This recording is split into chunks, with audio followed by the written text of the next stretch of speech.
Hello and hello. Thank you for joining me. How you guys doing? Merz made a speech, a big, very important speech, apparently. I've seen headlines about it here in the American news for days now. I think this was 3 days ago, 2 days ago, not sure, in Munich. But point is, this is a very impactful speech about the new world order, potentially, and the rules-based order crumbling, and America's part in that, and the American-Europe alliance, part in it, and how it's, I don't know. Well, I don't know. I haven't watched the speech yet, but apparently he says some very impactful things. I've got a few different clips here from the speech. Part of me wants to react to the entire thing. I might even do that tomorrow, but I want to focus on the American part today because this is apparently a big deal. You know what I mean? I want to make a video dedicated just to those parts because it's a long speech. It's a 40-minute speech. So let's just do that. I've got this short clip first. So let's do that. And in this clip, I already saw the first few seconds. He says he's addressing Americans. You know, he's like, I'll do this part in English for the Americans. That's me. So I'm interested. I'm listening.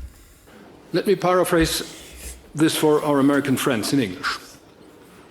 For 3 generations, trust amongst allies, partners and friends has made NATO the strongest alliance of all times. Mm-hmm. What is an alliance without trust?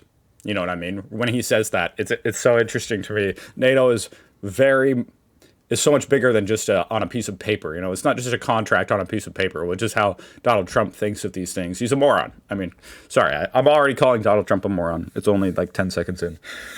But you just have to understand, he has no understanding, has no respect for the fabric, the underlying fabric that makes up these alliances, you know, and the fact that they need to be credible. You know, we as the United States needs to be credible in our word as an ally, in our actions, what we say, what we do, what we say we might do, or else it can all fall apart. You know, it doesn't matter if it remains on paper or not. That's just what makes it official, you know?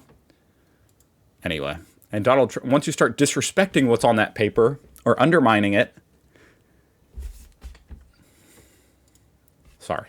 Of all times, Europe knows deeply how precious this is. Sorry, I feel like I missed some. NATO, the strongest alliance of all times. Yes. Europe knows deeply how precious this is. Yes, notice he says Europe knows, because America no longer knows. Yes, indeed. Or Donald Trump no longer knows, at least. In the era it's called the peace dividend. We've all enjoyed a huge peace dividend. The dividend we all earned from the relative peace in the world. When there's no peace, you no longer get to focus just on your stupid businesses and corporations and shit. It all just becomes about war. When you have to start using all your resources and thoughts to, you know, putting it all toward just defense and offense and war. It's not a good use. It's not very efficient. Maybe that's why the Germans hate it. It's not very efficient. Of great power, rivalry, even this. In the era of great power, rivalry, even the United States will not be powerful enough to go it alone. Dear friends, interesting. Being a part of NATO is not only Europe's competitive advantage, it's also the United States' competitive advantage. So let's repair and revive transatlantic trust together. We, the Europeans, we are doing our part. Zwischen Europa und den Vereinigten Staaten. Okay, so that was the part in English that was specifically dedicated to, you know, he said, toward the American viewers. So it means a lot to me. I'm trying to think about exactly what he just said. It kind of feels like a warning, you know, it's like the final warning is how it feels, you know. And Merz is a very pragmatic, you know, straight up guy like Germans tend to be. So I believe him at his word, you know what I mean? Unlike Donald Trump, which is kind of analogous to what I was just talking about. You know what I mean? When someone shows you that they're credible in what they say, it means a lot for, you can take them at their word. Anyway, I don't think he's just blowing smoke is my point. I think he's just being earnest and honest. And, he's saying, you can't do it alone. I think this is mutually beneficial, and I think there's a but if you choose not to, then we're going to have to do it without you. Let's see what he says here. This video's not over. This part's just in German. Zwischen Europa und den Vereinigten Staaten von Amerika hat sich eine Kluft, ein tiefer Graben aufgetan. Vizepräsident J.D. Vance hat das vor einem Jahr hier in München an dieser Stelle gesagt. Er hatte in der Beschreibung recht. Der Kulturkampf der MAGA-Bewegung in den USA ist nicht unserer. God, it's embarrassing hearing him say MAGA. It's embarrassing just knowing that that's our, the rest of the world has a perception of America, and it's MAGA. It's one thing when I hear that, here locally, domestically, because it's always said, within a context of, there's two groups. There's the MAGA. I mean, at this point, I think it's fair to say they're psychopaths. A lot of them. You know what I mean? I don't try to isolate people, but if you're still in MAGA at this point, then I don't know what to tell you. Hopefully you won't be for long. But they're losing their mind. Okay, they're losing their mind. Hopefully that's a sign that they're withering up, and the movement is dying. Hopefully. What this brings to mind to me as well when he says that is it's so, I don't even know what to make of the fact that Donald Trump was elected here in America by people. Let me tell you why Donald Trump was elected real quick, and I'll make this short. He was elected because a lot of people didn't want men playing in women's sports. A lot of people didn't want to say their pronouns when they introduced themselves. And of course, also, there are some racist people that, and maybe there's some rich people that, wanted lower taxes, but overall, that really is basically the platform right there. That sums up a large chunk of it, and also, I guess a little bit more broadly, a lot of young men felt like the left wing here in America was, like hostile toward masculinity. And men tend to be masculine. So they took that offensively. And so, what's the opposition to that? It was MAGA. So that's why MAGA was elected. My point is that MAGA was not elected. It had nothing to do with Europe and our relationship with Europe. I've never in person heard a single person say something about, against NATO or Europe in person here in the United States. And I live in Indiana. It's a relatively red state. And yet, look at the consequences. It's so weird to me. I don't even know what to make of that. The whole freaking world order is collapsing because people here in America voted for a dude because it was anti-woke. Had nothing to do. Anyway, I don't know what to make of that. It kind of drives me crazy. Nicht unserer. Die Freiheit des Wortes endet hier bei uns, wenn sich dieses Wort gegen... Now, of course, they've all gone along with it because it's a cult at this point. It is a cult. And, whatever Trump says, that base will go along with. So he frames it as, the rest of the world has been screwing us over for so many years. We're finally gonna set them straight. Ironically, this could very well lead to the downfall of America as, the world's superpower. And the most ironic twist of fate. Total idiots. Anyway, sorry. Das Wort gegen Menschenwürde. We do not believe in terrorism protectionism. It is interesting to hear that coming from Germany. I'm not saying it's hypocritical or anything. I say that because at this moment in time, Chinese electric vehicles are a threat to Germany's auto industry, obviously, because they're cheap, you know. Everybody knows the quality of the German cars are better. But I don't know their actual, like, are you guys going to let Chinese vehicles into Germany? I don't know. Are you not protecting that industry? I'm not sure. I really don't know. I guess I'll look into it. And I'm not even saying one way or another. It's a complicated thing. I don't know. I don't know if you should or shouldn't, or if it should be, you know, a gradual transition. You know, I don't know. Und Grundgesetz wendet. Und wir glauben nicht an Zölle und Protektionismus, sondern an freien Handel. I love that, though. I mean, in general, of course, free trade is just so much. I don't know what that was. Dang kids, get off my lawn. I don't know if you heard that. Anyway. Jesus.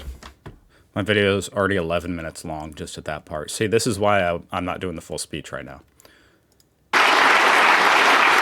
In fact, I don't even know if I should do... I was just going to react to just a little bit of the first part. Let's just hear the first part. I'm curious to hear. Because I know he talks about the rules-based world order. Sehr geehrter lieber Wolfgang Ischinger, lieber Markus Söder, liebe Kolleginnen und Kollegen aus den Regierungen, aus den Parlamenten, Exzellenzen, sehr verehrte liebe Gäste, meine Damen und Herren. Ich komme mit einigen Unterbrechungen jetzt seit mehr als 30 Jahren nach München zur Sicherheitskonferenz. Okay. Die Münchner Sicherheitskonferenz war schon immer ein Seismograph der politischen Lage. In den Anfangsjahren ein Seismograph für die Beziehungen zwischen Amerika und Europa. Seit vielen Jahren ein Seismograph für die gesamte politische Weltlage. Okay.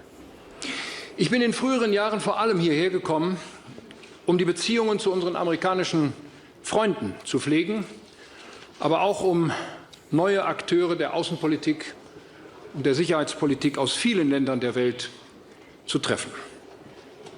Okay. Seit einigen Jahren liegt nun auch hier im Saal eine Stimmung, die geprägt ist von zunehmenden Spannungen und Konflikten in der Welt. Und spätestens mit dem russischen Angriffskrieg gegen die Ukraine vor 4 Jahren sind wir eingetreten in eine neue Phase von offen ausgebrochenen Kriegen und Konflikten, die uns in Atem halten und die unsere Welt tiefgreifender verändern, als wir dies auch hier im Saal über so viele Jahre zuvor für möglich gehalten haben. Vor diesem Hintergrund, lieber Wolfgang Ischinger, war es mir wichtig, die Konferenz heute zu eröffnen. Denn wir müssen miteinander reden. Dringender denn je. Bevor wir das tun, erlauben Sie mir, dass ich namens der Bundesregierung Wolfgang Ischinger dafür danke, dass er in diesem Jahr noch einmal Under Destruction. Dieses Motto meint wohl, die internationale Ordnung, die auf Rechten und auf Regeln ruhte, ist im Begriff, zerstört zu werden. Ich fürchte, wir müssen es noch etwas deutlicher sagen. Diese Ordnung, so unvollkommen sie selbst zu ihren besten Zeiten war, sie gibt es so nicht mehr. Wow.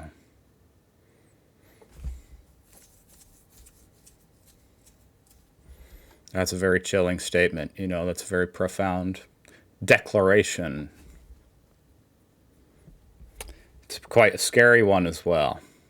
You know what I mean? Because obviously, a rules-based world, the only alternative to that is you know, a violence-based world, which is what we had before, you know.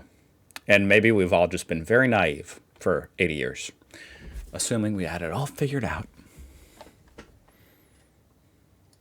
and that could never happen again. Und wir, Europa, nun, Europa, so hat es Peter Sloterdijk vor einigen Wochen geschrieben, hat einen langen Urlaub von der Weltgeschichte beendet. Wir haben gemeinsam die Schwelle in eine Zeit überschritten, die wieder einmal offen von Macht und vor allem Großmachtpolitik geprägt ist. Da steht zuallererst Russlands gewalttätiger Revisionismus, ein brutaler Krieg gegen die Ukraine, gegen unsere politische Ordnung, mit täglichen, schwersten Kriegsverbrechen. Aber dies ist nur der grellste Ausdruck, den wir täglich sehen. Wir erleben andere Entwicklungen auf der Welt, die anders sind, als wir sie auch hier in diesem Saal in den letzten Jahren und Jahrzehnten oft besprochen haben. I'm definitely going to watch this whole speech. I think I'll react to the whole thing tomorrow. But before I do that, I almost got carried away there. That was very intriguing, very powerful, very chilling. I'm officially scared. God. This is another clip I wanted. Europe should seek independence. Let's see. That's what it says. It's by CNN. I don't know if this is during the speech. I think it's like in a panel after. My absolute priority will be to strengthen Europe as quickly as possible, so that step by step we can really achieve independence from the United States. Von Donald Trump ist klar. Damn.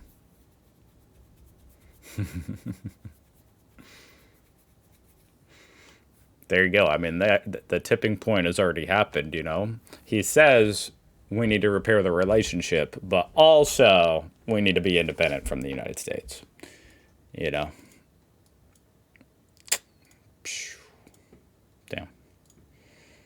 States. Von Donald Trump ist klar, dass den Amerikanern But at the very least, Donald fucking Trump, man. Donald fucking Trump. What a mistake. after Donald Trump's statements last week, it is clear that the Americans, at least this part of the Americans in this administration, are largely indifferent to the fate of Europe.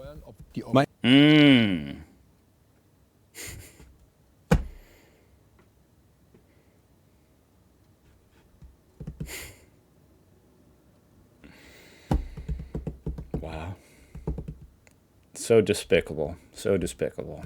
Because it's true, isn't it? It's very true. And it's despicable.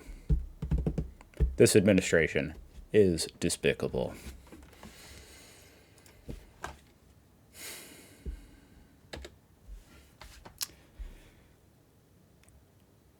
Thank you for watching. I hope you guys had a good weekend. I'll see you tomorrow.